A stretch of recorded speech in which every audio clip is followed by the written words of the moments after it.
ओ hello hello hello hello hello जी। क्या कर रहे हैं अपन? Lecture number 61, chapter 3 unit 2, overview of accounting standards.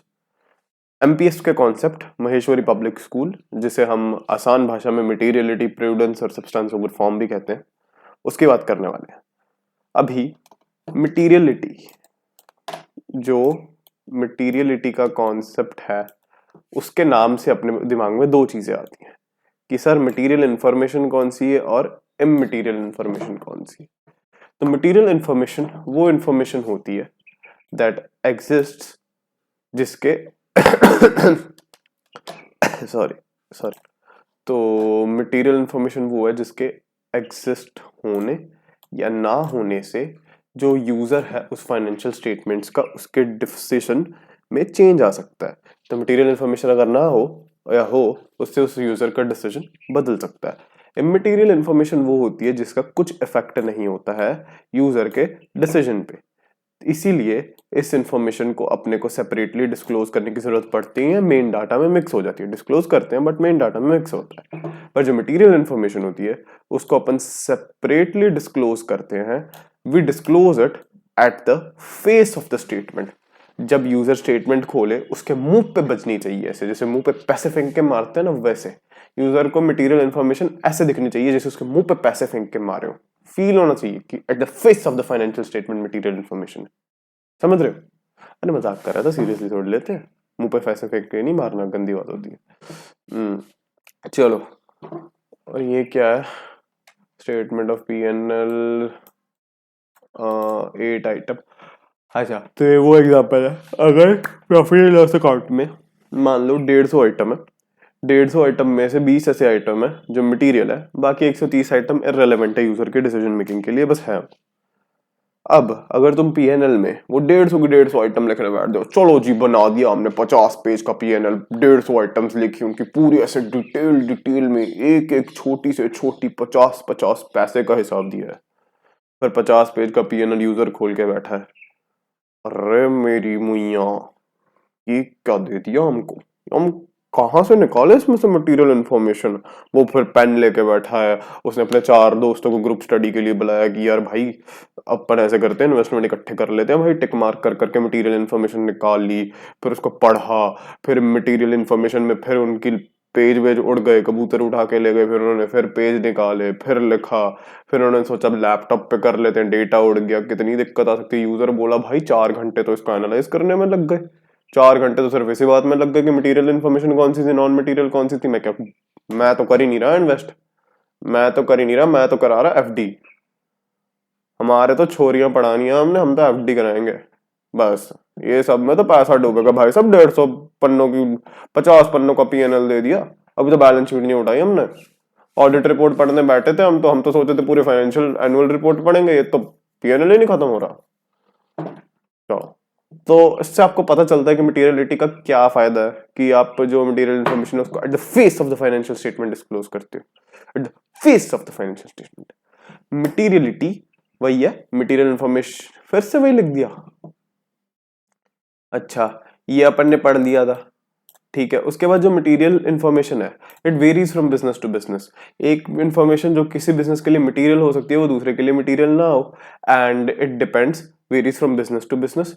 और ये बिजनेस से वेरी करता है, बिजनेस या इंफॉर्मेशन। और मटेरियलिटी और किस चीज पे होती है? बिजनेस या फिर इंफॉर्मेशन, बिजनेस या फिर इंफॉर्मेशन के साइज या नेचर के ऊपर डिपेंड करती है। बिजनेस का साइज कितना बड़ा है, बिजनेस का नेचर कैसा है। इंफॉर्मेशन का साइज कितना है, इंफॉर्मेशन का नेचर क्या है। इंफॉर्मेशन पेनल्टी वाली है या नॉर्मल है? 5,000 की पेनल्टी प्लस 5,000 का पेट्रोल डलवाया for Reliance Industries has a different nature. Penalty को आप मटेरियल इंफॉर्मेशन क्यों मानते हो? बिकॉज उसका साइज बड़ा नहीं है, 5,000 रुपए, but because of the nature of it, क्योंकि लॉ ब्रेक किया है। वही 5,000 का पेट्रोल अंबानी ने गाड़ी में भरा लिया तो भरवा लिया ना यार, तो क्या हो गया। वैसे ही बिजनेस का साइज, चाय की टपरी है या रिलायंस इंडस्ट्रीज है, उनके हिसाब से मटेरियलिटी का इम्पैक्ट आएगा। फिर कंपनीज एक्ट है जो हमारा, वो थोड़ा सा सब्जेक्टिविटी को कम करने के लिए वो बताता है कि आप किसी आइटम को मटेरियल तब मान सकते हो जब उसकी वैल्यू ग्रेटर हो 1% ऑफ रेवेन्यू, 1% ऑफ रेवेन्यू, और 1000 rupees whichever is higher. तो इन दोनों में से जो भी हायर है, अगर उससे इस आइटम की वैल्यू ज्यादा है तो आप उसको मटेरियल इंफॉर्मेशन मान सकते हो। ठीक है सर।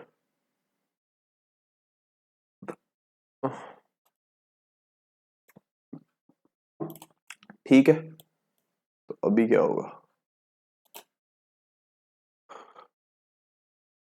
ऐसे क्लियर ऑल का ऑप्शन नहीं होता है क्या?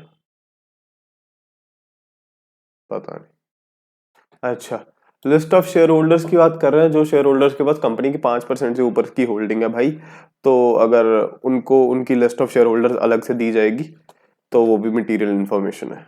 मान लो भाई आपका नहीं बनती, आपकी पड़ोसी से, आपका पड़ोसी कहीं 5% से ज्यादा होल्ड करके बैठा है, तो आपने बोल दिया मैं तो इससे कोई आ, मैं तो इससे बिल्कुल रिलेशन नहीं रखना चाहता, मेरे को इसकी शक्ल भी दिख जाती है, इसका नाम भी दिख जाता है कहीं ना, मेरे को तो घिन आती है इससे। और आपने देख लिया लिस्ट ऑफ शेयर होल्डर्स में उसका नाम पड़ा, तो आपने बोला मैं नहीं इन्वेस्ट कर रहा, इसीलिए आपके लिए मटेरियल इन्फॉर्मेशन थी। जस्ट किडिंग, जस्ट किडिंग, ऐसा कोई स्पेसिफिक रीजन नहीं है मेरे दिमाग में, बट ठीक है। Financial statements, material information, immaterial information disclose करनी है separately, disclose face, no need to disclose separately. 10 crore के लिए नो एंट्री, 5 करोड़ के लिए, अच्छा रिलायंस की बात कर रहे हैं सर। अभी मान लो जो उनका 1% ऑफ रेवेन्यू है that is greater than 10 crore, तो अगर 10 करोड़ का कुछ उन्होंने ट्रांजेक्शन एंटर किया है, so we don't need to put any entry for it. बस वही उन लोगों ने 5,000 की पेनल्टी कर दी, कस्टम्स में उनका सामान पकड़ा गया, 5,000 का फाइन लग गया उनको, तो पेनल्टी को अपन फाइनेंशियल स्टेटमेंट्स की फेस पे, उनकी फेस पे क्यों दिखाएंगे? बिकॉज उसके नेचर के कारण, not cause of the size of it, size तो छोटा है बट नेचर के कारण it qualifies to be as material information. और ये वही रेवेन्यू या फिक्स्ड 1 लाख के हायर के है, 5,000 या 1 लाख से 1 लाख हायर है, 5 लाख और 1 लाख से 5 लाख हायर है, तो आइटम की वैल्यू 5 लाख से ग्रेटर होनी चाहिए, इधर 1 लाख से ग्रेटर होनी चाहिए। That's it. ये वही P&L वाली एग्जांपल है। उसके बाद प्रूडेंस की बात करते हैं। प्रूडेंस के कॉन्सेप्ट में क्या आता है दैट आपके जो एस्टिमेटेड लॉसेस हैं या आपके एस्टिमेटेड एक्सपेंसेस है, चाहे वो अभी नहीं हुए हैं चाहे फ्यूचर में होंगे, बट आपको पता है कि वो होंगे, तो आप उसको रिकॉग्नाइज कर लो। आपके एस्टिमेटेड लॉसेस जो आपको लग रहे हैं लॉस होंगे, होंगे ना होंगे से कोई मतलब नहीं, अगर आपको लग रहा है लॉस होगा या एक्सपेंस होगा तो आप उसको रिकॉग्नाइज करके चलो। अगर एस्टिमेटेड इनकम या रेवेन्यू है, अगर आपको पता है आपको कुछ प्रॉफिट होने वाला है, बेटा अपने मन में खुश हो जाओ, मत बताओ दुनिया को। अगर प्रॉफिट नहीं हुआ बहुत बेइज्जती होनी है, सब लोगों ने हंसना है, चप्पलें पड़ेंगी भाई, मुंह काला हो जाएगा। ठीक है, इसलिए एस्टिमेटेड प्रॉफिट या रेवेन्यू होगा तो उसको रिकॉग्नाइज करना ही करते हैं, उसको तभी रिकॉग्नाइज करते हैं when it is virtually certain. क्या वर्ड है? Virtually, virtually certain, virtually certain, virtually certain. ठीक है, अगर वो वर्चुअली सर्टेन होता हो ना तो ही उसको रिकॉग्नाइज करना आप। ठीक है, ये कर लिया था? ओ नहीं किया था, चलो bye bye, take care. Lecture में कौन सा